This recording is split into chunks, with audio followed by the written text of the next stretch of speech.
Hello, my name is Myra Freeman. Let me reintroduce myself to everyone. I have a Bachelor of Arts degree in criminology. I have 4 paralegal certificates from different areas of law. When I earned my bachelor's degree, I had the equivalent of a minor in psychology and a minor in sociology. The interest I've had in psychology over the years has been like an extension of my most analytical personality. When I was an atheist, I was also studying theology. So I have analyzed human behavior my whole life as a natural outcropping of my own personality. And I've been at online auctions for over 4 years now.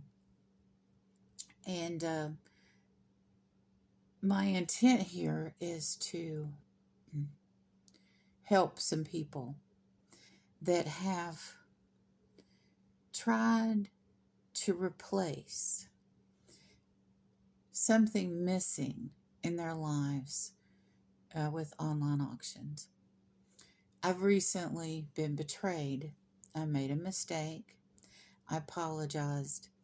And after my fair sense of play, after my need for forgiveness for that mistake, instead of being welcomed back in, because the auction family says that they're a family, they're a community, that they love each other.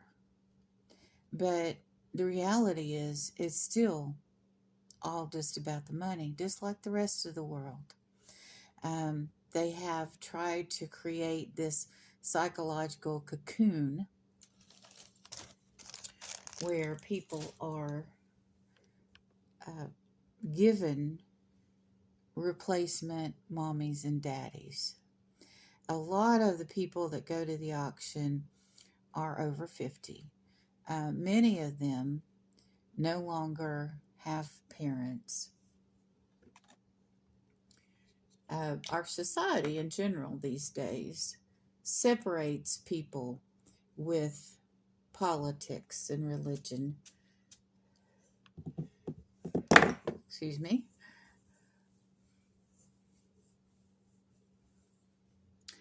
And if you get a group of people together that have something to talk about that's outside of those genres, let's say, outside of those subjects, the true Thanksgiving table where people come together and don't discuss those things because they're focused on the recipes or the food or whatever other topic is going on. Now, in general, those things are good, but at the same time, you have to, when you come to the Thanksgiving table with your family, you need to work with them the rest of the year on real life if you're a true family and you truly help each other. If you have extremely different political ideas or extremely different religious ideas, at some point in time, I mean, you can focus on getting those things done, but at some point in time, and maybe it comes down to when you're having somebody's life in your family that's ending. You've called in hospice or you've talked about calling in hospice, that those value systems become more apparent.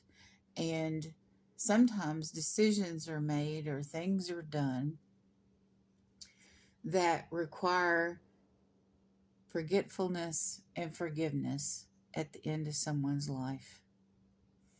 But after your loved one is passed on, after all these people are adult orphans, uh, whether their loved one has died or because of politics and or religion and or society breaking apart people, they're looking for replacements psychologically. So here is a group of people that want to sell their wares commercially, and they make you feel like you're in this safe cocoon. And anyone that's, smarter than the average person about psychology, which a lot of people are these days, but a lot of people don't want to admit what is going on, what is being done to them psychologically. I went into an auction one night. It was a late night auction, and the people there, they liked thriving on being absurd. It was kind of more of a party atmosphere. And I was bidding and I was buying, and all of a sudden, I decided to change the bidding rules. And I started bidding backwards. I started bidding pi. Now, if you're not into mathematics, pi is 3.14, and it goes on and on and on past 3.14. There, I don't know, at least 100 numbers behind that decimal point. My brother, who's a mathematician, could tell you exactly how many digits are beyond that 3.14. But so I bid pi, and pi is the circumference of a formula that helps you calculate the circumference of a circle.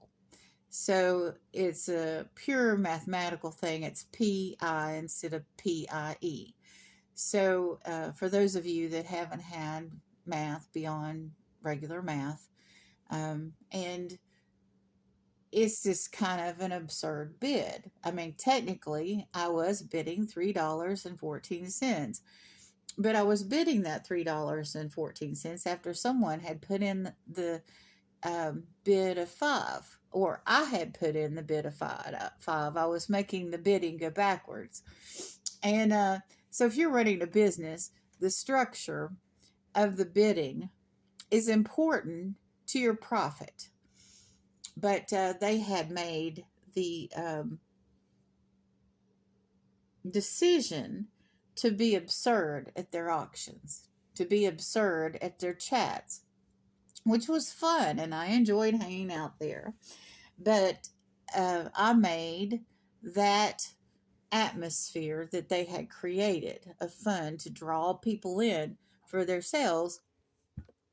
I kind of made a mockery of it, their true purpose of it, when I was bidding backwards or bidding absurdly with pi or infinity. I know I didn't. I chose not to bid infinity because they could charge me anything. But anyway, every time I would go to that auction after that, I was a threat to their true purpose. Now, they couldn't say that to me. They couldn't say, we don't want you here anymore, because then they would have been jerks, and everybody would have known they were jerks, and they wanted the illusion that they weren't jerks. They were there to have a good time. They weren't there to sell you anything. This is all good fun, and you get to pick up some stuff that you really like. So anyway, every time I would go in, I would get the backhanded comment, which, at first I didn't say anything, and it went on for a while. And, I really missed going in there. I did like the atmosphere. They had created a very nice atmosphere. They probably still do have a nice atmosphere. I don't know what happened to their sales after I stopped going. So I sent a message to the gentleman, because I don't create drama in a chat. I'll send somebody an email. I mean, everybody's been like, well, what about her emails? Kind of thing. And the reason I send the emails, and I will qualify, my emails have no capital letters. They have no additional explanation points. Um, they have no profanity. My emails are very matter of fact, like, because after a while, the backhanded compliments that included a good element became just flat out negative statements about me. So, it got to the point where, I didn't feel like going anymore because I was insulted in some way every time I went. And, I figured out it was because I had threatened the bid structure of the auction. And, and because it was one of those things, people were like, we don't need no stinking rules, So it started out like that in the absurdity. And I built upon that in the absurdity that went against the rules of the auction. And they had stated themselves there were no rules. So, when I emailed him and asked him, why did you say this about me?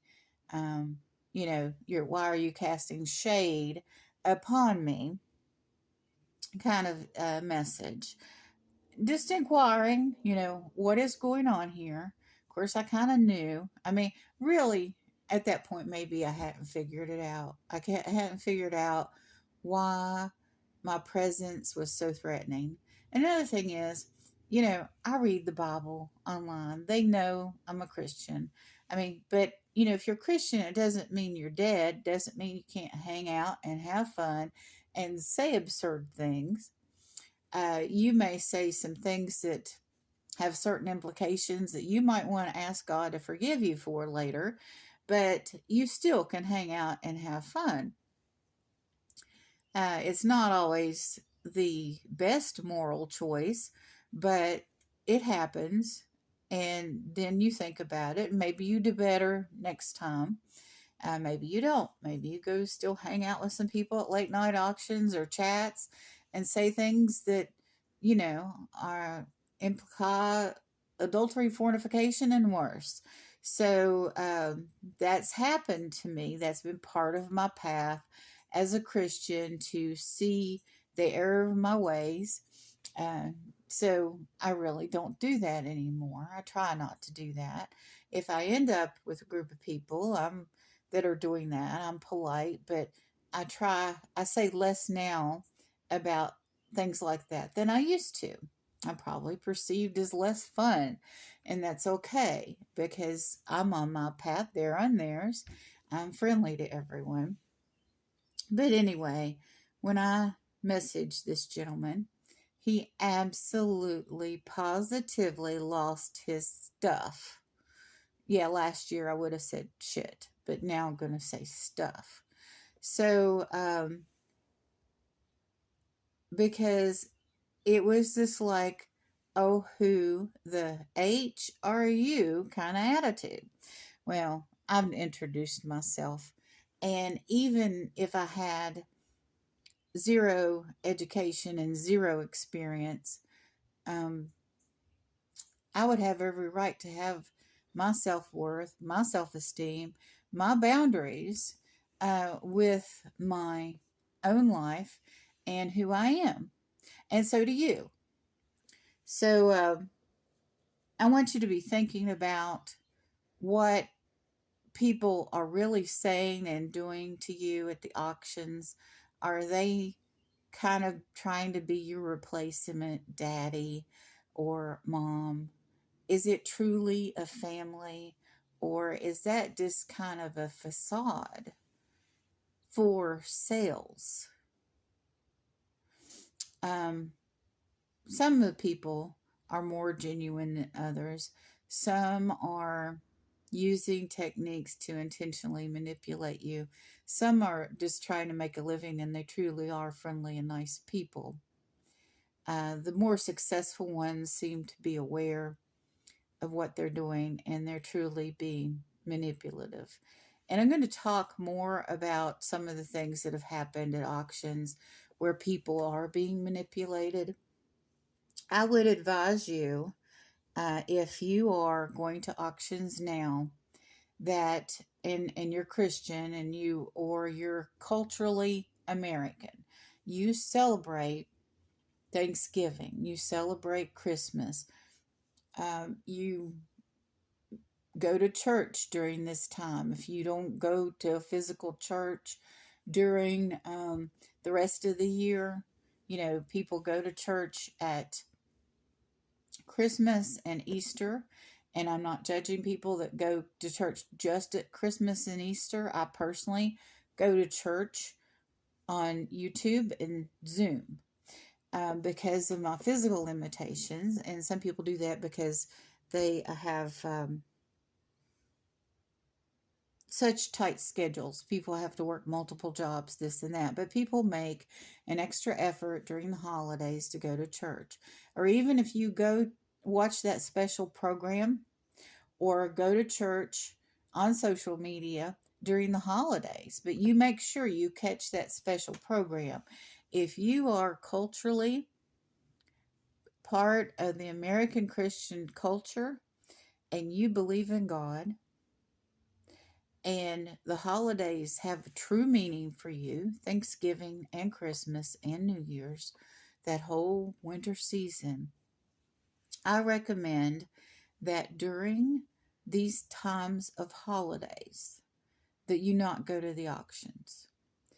By November 1st, usually people that think ahead have what they need in their homes. At the auctions, you have to spend more than several hours sitting there waiting for something that you might really want or need.